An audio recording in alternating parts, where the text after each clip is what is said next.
let them misunderstand you.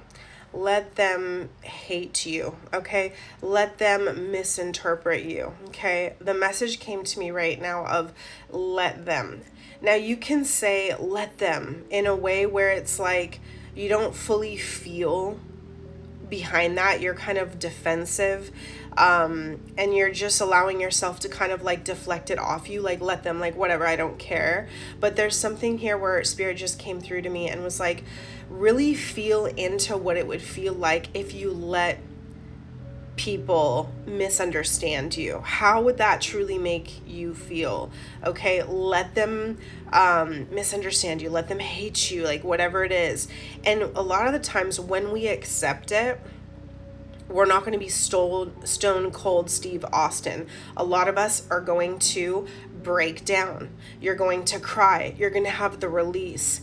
And there lies in when you truly let go and you allow those feelings to be processed. A lot of people forget that words can hurt other people. You're not weak for if someone hurts your feelings, and especially if you do get hurt and you do feel sensitive, it's because you're at a very high capacity to feel it and to integrate it and to understand it. If your body responds with that type of reactivity, okay, within you, then you have the capacity to alchemize that, to understand why it affects you and to let it go. Like above all, to let it go and surrender it, okay, and course correct where needed. Astrologically, I think we're also in a very volatile time. I'm not an astrologer, but I like to follow up on some of those things. But right now, specifically, is a volatile time in people's reactions, and you might find yourself in fights that you didn't even start, or people provoke you, and it's just everyone's fighting for the truth. Okay, I'm getting this feeling of like everyone's fighting for the truth, and it's creating a lot of like chaos. The real release takes place when you witness those emotions and when you feel them, when you bring them to your attention. So instead of spiritually bypassing it by making affirmations or like casting a spell, or trying to just like deflect it out, and it's like sometimes we do that so much that we are skipping a really big part of our own healing. We might get tripped up by that and one day really have a shock, like I'm getting the Tower card, when you don't face the deeper emotions. Because if you allowed yourself to feel beneath that, you might realize, whoa, that actually did hurt. Instead of being like, whatever, I don't care. Actually, it did hurt. So give yourself a moment to soak in what was said by someone else and to sit with it. And does it ring a bell in any other aspects of your life? Does it remind you of the past? Does it remind you of whatever it may be? I feel like these moments are going to come up left and right, especially in 2026, but from here on out. And I feel like this is going to be the major opportunity of just really deep healing. And it's just going to create so much more space for love. So if you're skipping the ache, you're skipping the pain, you're skipping the disappointment, you're skipping the emotional truth, those pains will stay trapped in your body. You're not weak if someone hurts your feelings.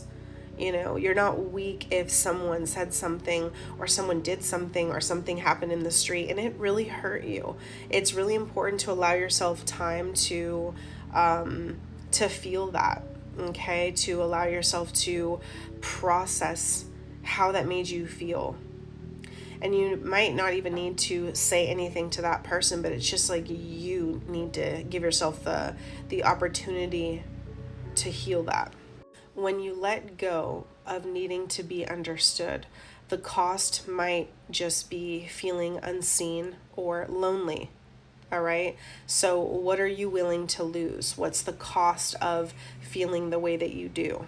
You let go of control, the cost might be fear or uncertainty. And I was going to say scarcity. So the cost is simply the feeling that you have in your heart when you release something that is important to you. in this case, feeling seen, feeling heard, feeling valued, and feeling understood, and realizing maybe you never were. Right now, I feel like a lot of us are giving up a piece of what our heart was holding on to for so long. Okay, what was your heart holding on to? I'm going to take a little break moment. I'm being called. What was your heart holding on to for the collective?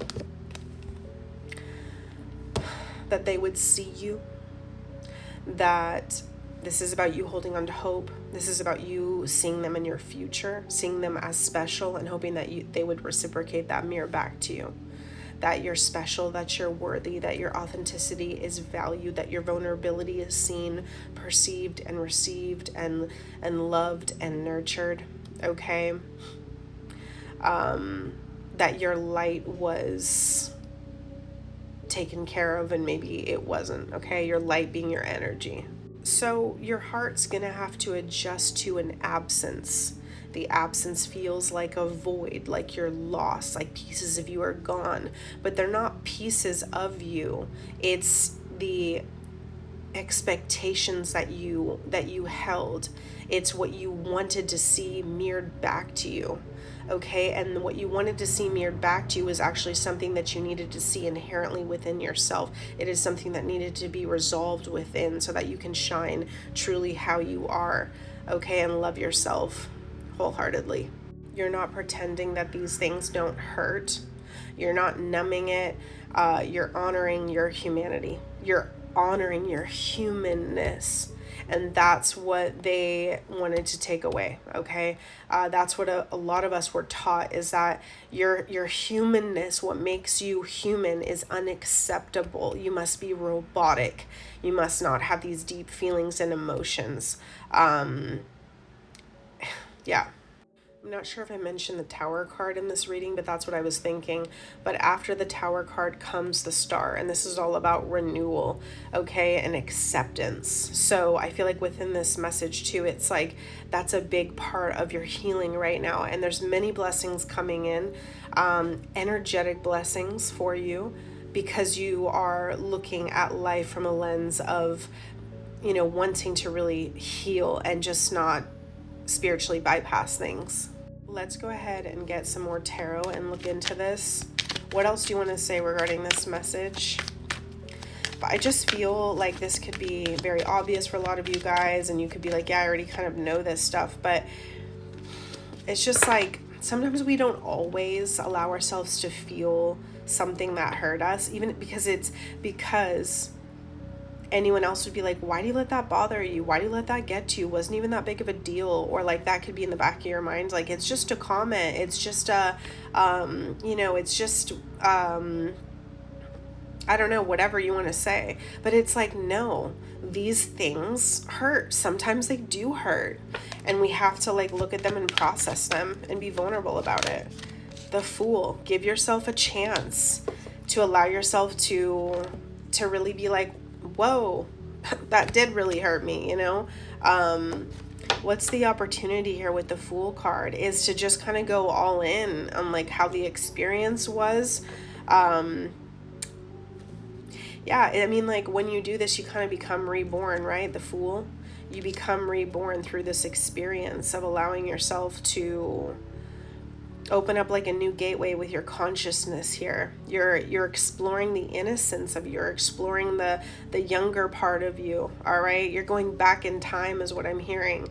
Okay, and there could be some things to fix. The sun is shining the way in the background. The whole card is yellow, so there's a lot of light. There's a lot of healing that will come up as you honor the purity of you, honor the the gentleness of you.